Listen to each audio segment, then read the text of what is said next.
Welcome to the Global Dairy Platform Year of the Women Farmers series. I'm Sophie Gregory, a dairy farmer from the UK, and across this series we'll be speaking to women from around the world about the realities of farming, feeding communities, building businesses and driving environmental progress within very different systems. From nutrition to sustainability, small herds to large-scale operations. This series is about celebrating the women behind the milk and the shared values that connect farmers globally. Thanks for coming along for the ride. So today's guest is Mary Kraft, and I'm so excited about this one. Welcome, Mary, and thank you so much for agreeing to do this. Thanks a bunch for inviting me. American dairy farming is pretty exciting, and finding other women who are doing this across the globe, that's even better. Fantastic. Can you give me a bit of a background about where you farm, how many cows, what your system looks like? Because I can imagine it's very different to ours, even though we're in the same sector. Sure. So we milk 6,500 Holsteins 3 times a day. We're located in northeastern Colorado, so the center of the United States. A lot of people, if you know Colorado, you think about the mountains. The Rocky Mountains are a big feature that we have. We are not there. We are out on the plains, which is where all the river systems come through. We're considered high desert. So we have 15 inches of rainfall or precipitation. Most of that comes as snow up in the mountains. And then we have to flow it down rivers, put it in reservoirs to store it for the summer, and then grow crops with it all year round. So that's one of the things that's important for us to be harvesting that water and keeping it in places where we can recycle it. And then the nutrients that come out of the dairy barn when we're washing it all go back to growing crops. So we've got kind of a nice circular system based especially because we have such a high desert, dry climate. All of our cows are in one dairy. We actually have 2. In one dairy are in free stalls, and so they're really big. There's 880 animals in a free stall, some on each side. And those guys go to the barn. It takes them about 45 minutes to milk one complete pen. At that particular dairy, it's a double 50 parallel. So all the cows are in parallel to each other, and it's got rapid exit. And so all the cows like exit at the same time. I bring that up because on the dairy that I'm on currently, and that's where my house is, was a dairy that was built in the 1960s, and it was a gentleman's hobby farm.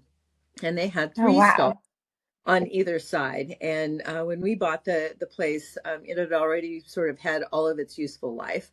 And so we remodeled it, and we remodeled it from a 3 to a 4 to a 5 to a 6 to a 7 to a 12, and then finally to a double 22, still under the same roof, all the same pens and everything else. We just kept adding things onto it. So it tells me a lot about the desire to hang out with cows and make it where the cows move through there very nicely. So all of our dairies are focused on flow. How do the cows flow through the system? How do trucks flow through the system? How do people move through the system? And that's all because of that original dairy where you had to make the most out of what you had. So you're always trying to figure out how you could keep things rolling. That sounds fantastic. I mean, has it always been so big, Mary? Or has it been built over a period of time? And was it your husband's farm, or how did you become a dairy farmer? Well, I'm actually a 4th generation dairy farmer. I started feeding calves when I was 7 for 25 cents a night. And, I can pick up 6 buckets at the same time and set them all in front of the calves because they maul you when you show up with a bucket. So if you only have 1 bucket, they spill all the milk and nobody gets any.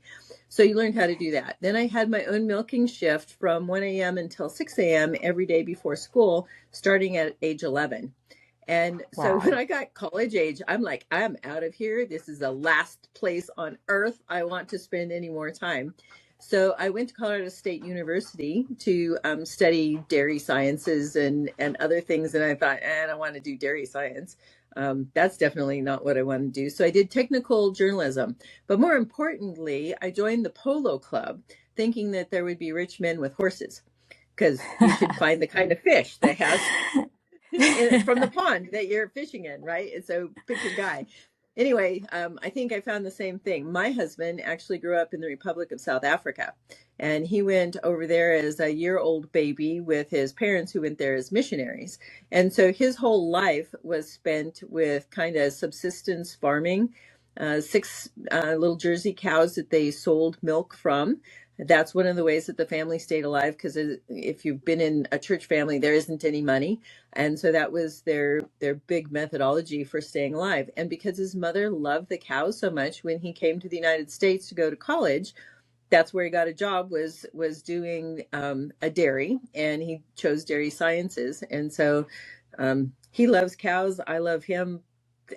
I'm kind of stunk from the start, because I am not successful in escaping the place that I thought I needed to escape.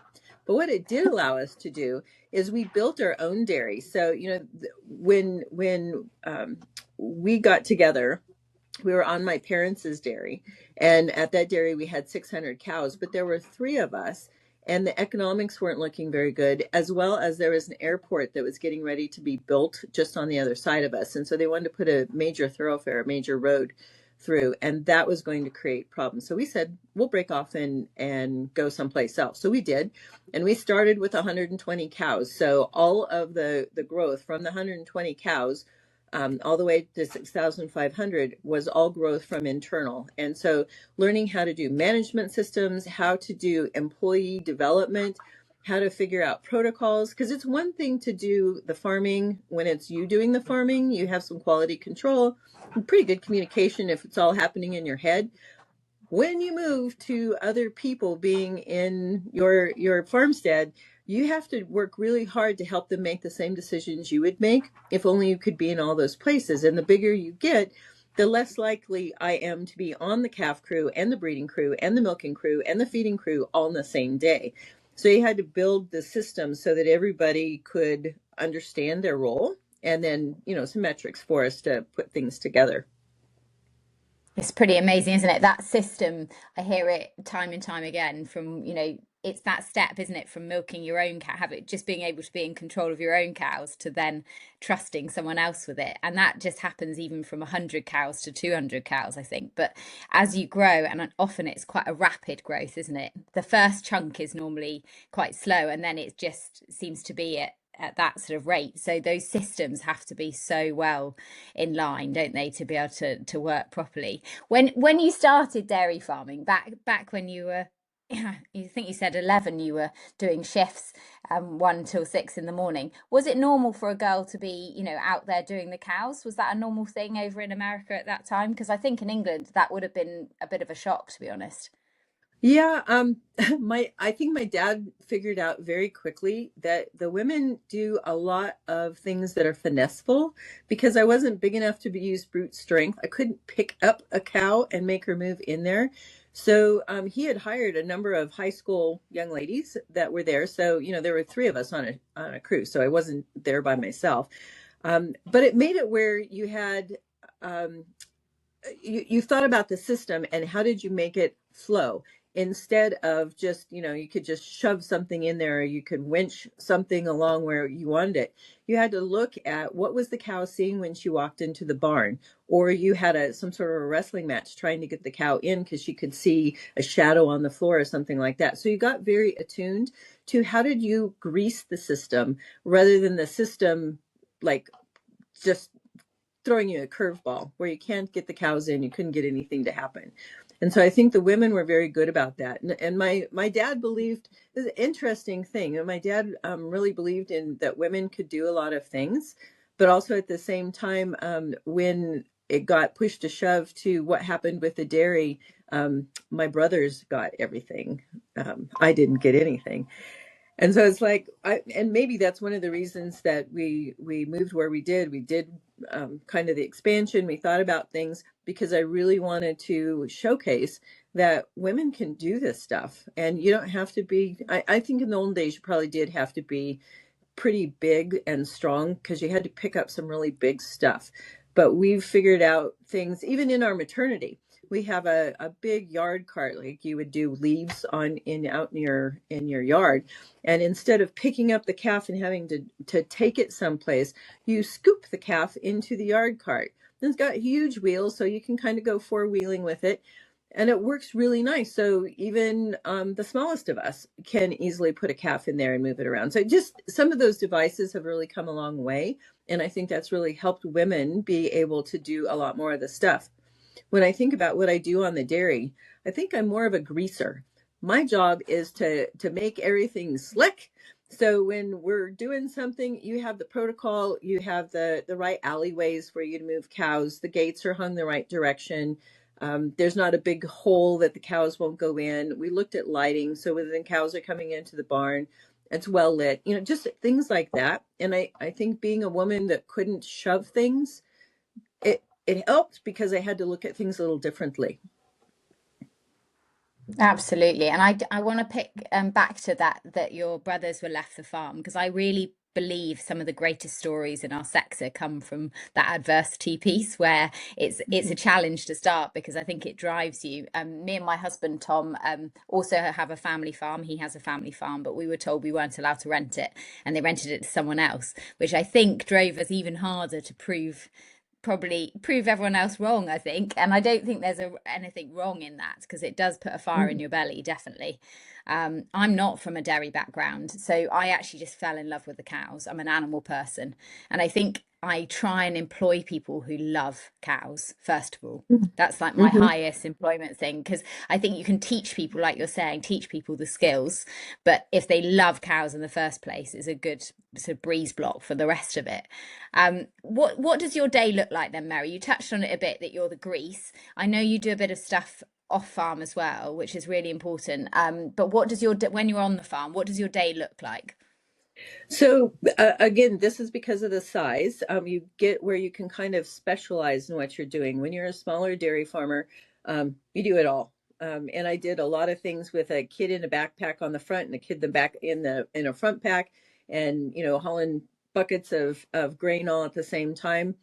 I'm kind of over that. So we've figured out how to get big enough that you can have people who do some of those things. So we have a calf feeding crew, we have a feeding crew, we have a milking crew, we have a reproduction crew. On our dairy, we deliver between 30 and 40 baby calves every day. And so we've got people who are specifically in that area, so that, there's never a cow that's uncovered. So my job with all of that is making sure that the data from all of those activities gets fed into the computer. So all of our cows are wearing transponders, so a little necklace around their neck. And so we can link up with them when they come in the dairy barn, so we can get a lot of milk information. But it really helps us when we're doing like all the vet checks, moving cows, vaccinations, sorting cows for hoof trimming, things like that. All of those things can happen just pretty automatically because of those systems. So that's my grease area, is making sure that those systems are up, they run, you can get your information anytime that you want to, setting things up on people's cell phones. So all of our guys are walking around with an entire set of cow records in their cell phone, so they can look up any cow, anytime, any place. So they can look at parentage, they can look at milk production, they can look at age, they can look at health records. All of those things are right at their fingertip. And that's a big part of what I do. I also manage all of the HR. So we have 85 employees. And so we pay every other week. And so that is a huge part, but that also includes any accidents. We have now in Colorado, we have a paid family leave act, so you have to manage all of those programs and make sure that everybody is there. There's additionally the scheduling. So, you have people who normally work this particular one, but this week the wife's having a baby, so that guy's not there. You have to rearrange everything. So doing lots of cross training. Yesterday I met with one of our pharmaceutical companies, and they were helping us with some new projects that we're designing. So one of them that we're working on right now, I'm very excited. We've done one already. It's money management, because most of our guys put all of their money in their nice pickup, which is lovely. But at some point you become 60 And there's no money because they didn't invest, they didn't save, they didn't figure out how to do stuff where they're drinking Starbucks and buying things at the restaurant and things like that. So having a conversation about what does it look like for your finances. My job is to help design programs like that to make sure that those guys are the best. So now I'm back to flow. I'm interested in how that person flows through their life, and did I make their life better? So those are big things that I do here on the dairy. And then of course I do some things with DMI, so Dairy Management Inc., which is in the United States, it's kind of our national marketing program. There's a few exceptions. A couple of states are not under that umbrella, but our job there is figuring out education, research, and marketing to some extent. We're not really selling things in the grocery store, but helping people understand the components that are in dairy and things like that. And so that's probably a day a week that I'm doing something like that. And it's scattered throughout the whole of the thing. But what it does do, because it's not necessarily focused on the dairy, it makes me be really aware of what products we're trying to get out into the marketplace and how do they affect people. So to me, it's one of those motivational things. While it's an extra thing you have to also do, it's one of those things that makes you really think that dairy is something that's really a substantial portion of what people's lifestyles are. I think of it like a pyramid. And I think of dairy as this major base underneath so many things. So baseline in terms of my economy, right? So if I'm a dairy, we know through economic development that a dairy dollar is going to turn 7 times minimum in your local community because I'm selling my product outside of the community. I bring it back in there. So my grocery store still works. My hair salon still works. We've got a good school. Those things happen because I made an economic value, and that's that underpinning on that pyramid. So then all the rest of those entities can exist in my community. But the same thing is true for the nutrition portion of what happens with dairy. When you think about people who can build a really strong skeletal system and their brain development is good because of the naturally occurring fats that are in dairy, because of the protein that's in dairy, it's highly accessible. It's a well balanced sort of nutrition activity that like the body can uptake. When I get that, now I'm ready to go back and figure out how I can make my guys even more productive and that sort of thing, because I look at what it does for the human condition. It makes me pretty excited. It's pretty incredible, isn't it? And I think Yeah. so many of us on farm like wave goodbye to the tanker driver, and then don't even think about the impact that our product is actually having globally. It's a global market now, isn't it? Even if our Yep. milk isn't going globally, the price is absolutely affected globally. So, oh God, that's really interesting to hear. I talk a lot about the social impact. We employ 6 people, and to think that you are employing over 80 people, the impact that has even on mechanics, all of those local trades to you must really benefit from having a dairy locally. What does environmental, so a sustainable dairy, what does that look like to you? So you talked a bit about a circular dairy, how you're recycling water. What does that look like to you on ground? So I think a new word that's kind of surfaced is regenerative. I think it probably first got started as some way to differentiate yourself. But when I think about like the age of dairy farming, it's been around since, I don't know, before Jesus Christ. And we've been into animal husbandry and figuring out how you can do the welfare of the animal.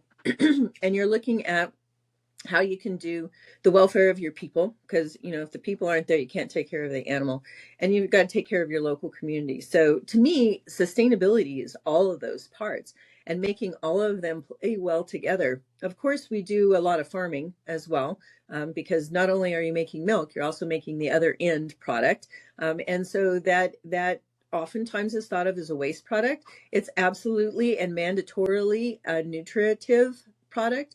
That corn, you can grow the first year of corn without putting anything on the field. The second year, the corn is going, hey, somebody took all the groceries out of the ground, and there's nothing here for me to have the energy that I need to become the plant I was supposed to come.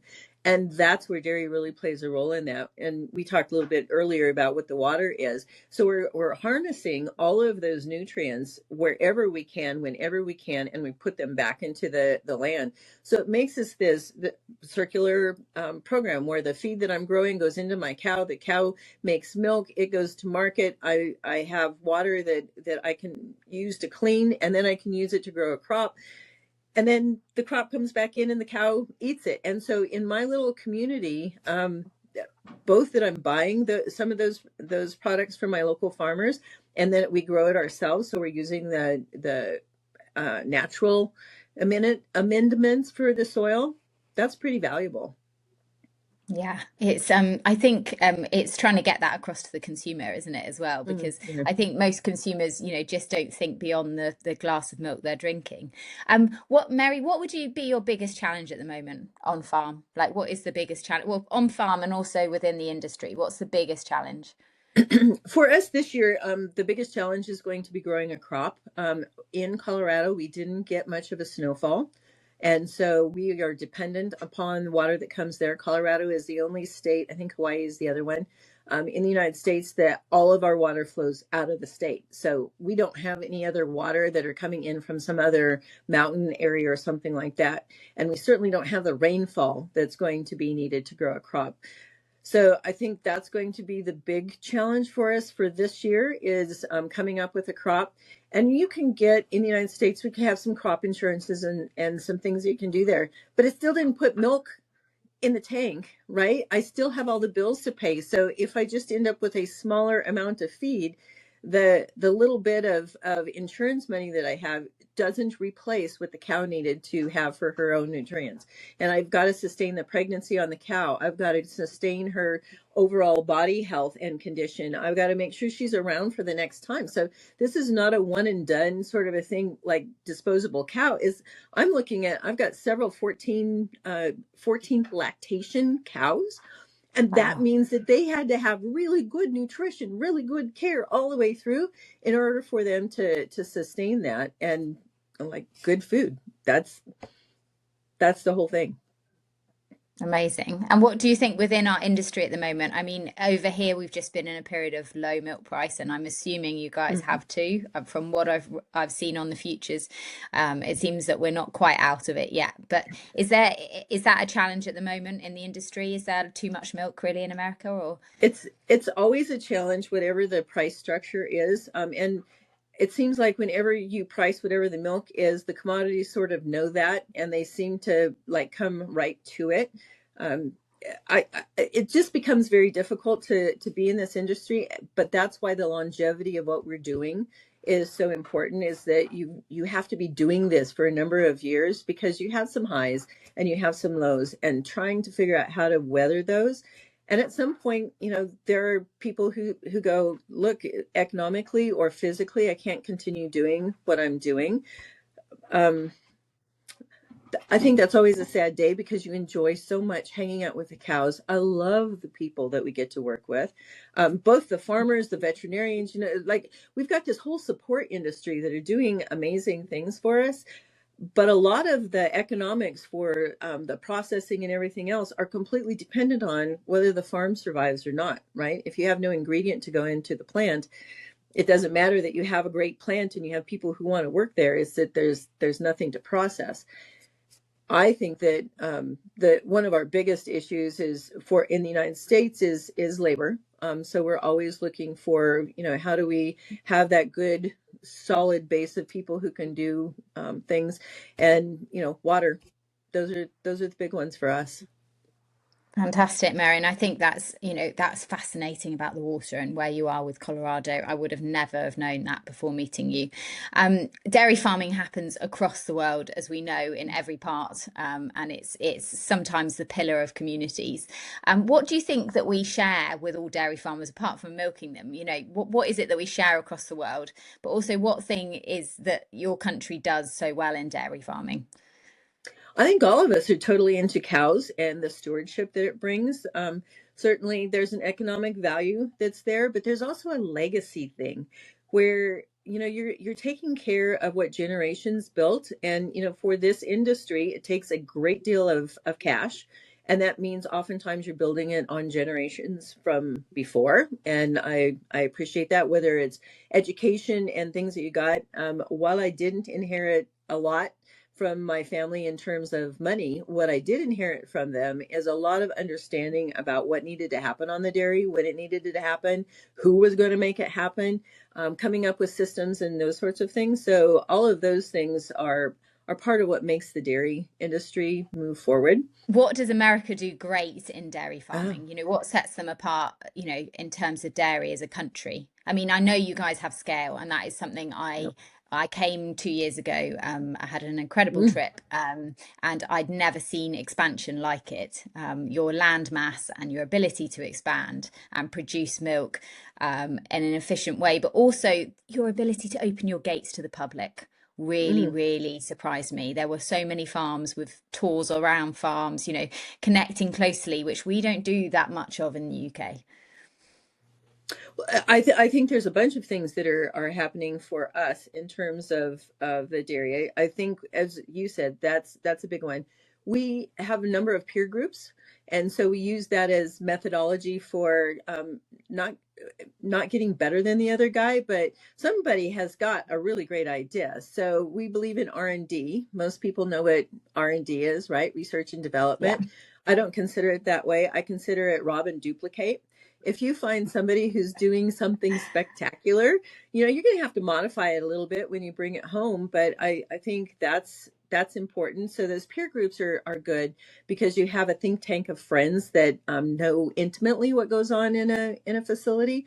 Also, some of the things are in the think tank is don't do that. Like you could do it that way, but let me tell you, there's 5 other things that we're not seeing necessarily. It's here.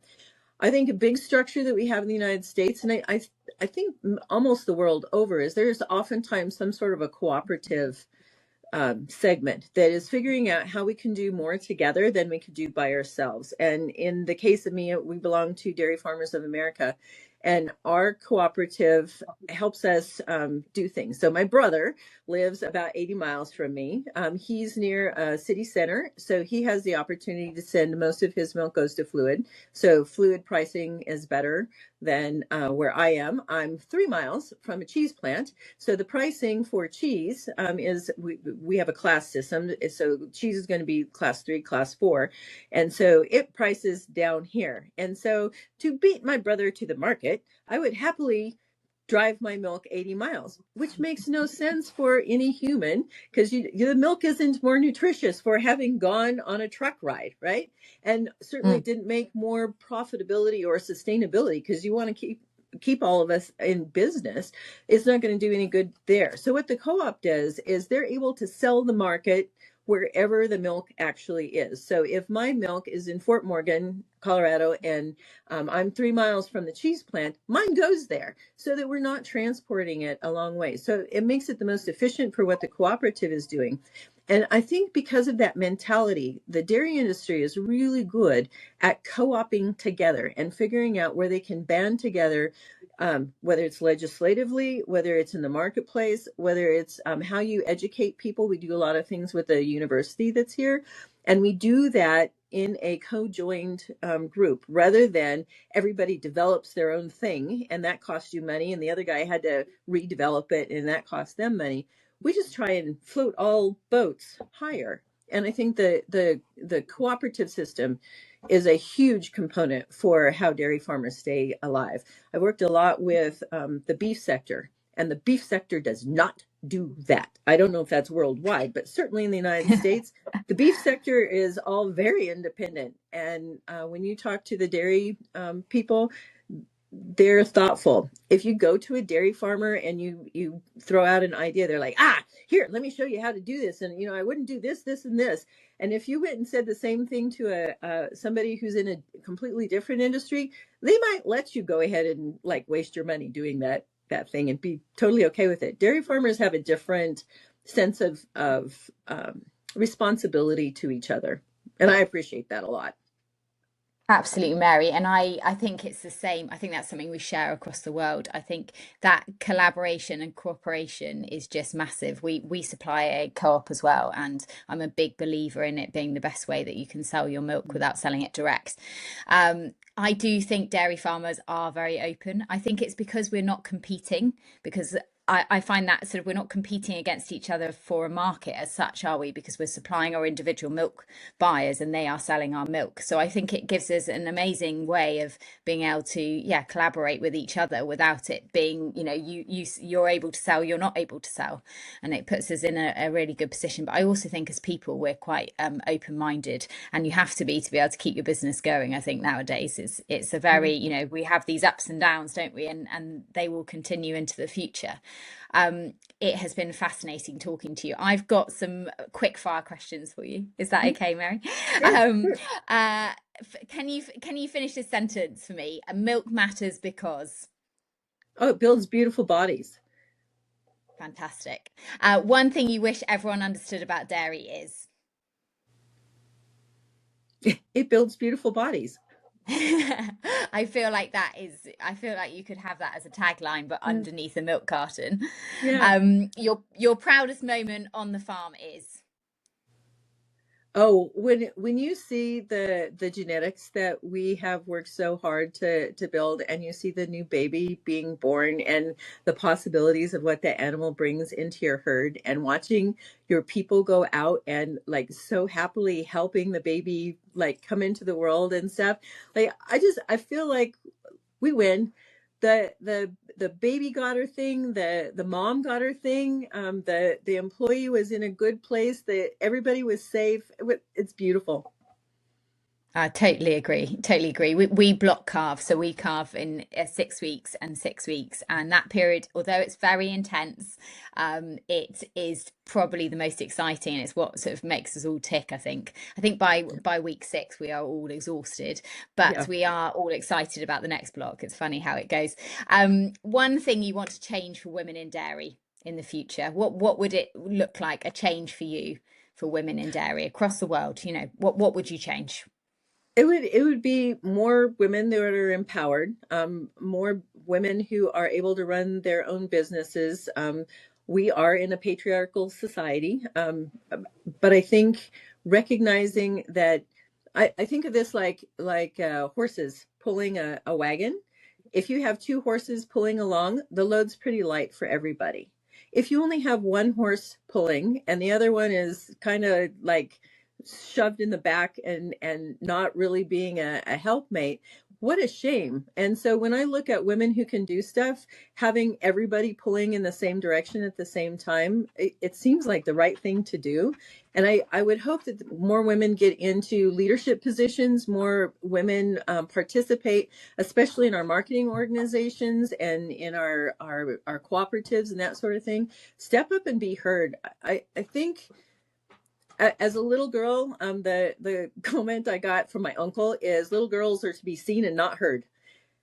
And like it's like I think, when you show up, you should be educated about what you're going to talk about. So don't waste people's time. So be educated, be on target. Just talking is not the point. Know what you're talking about and sit up at the table. If you've got something to offer, don't be shy. Put it out there.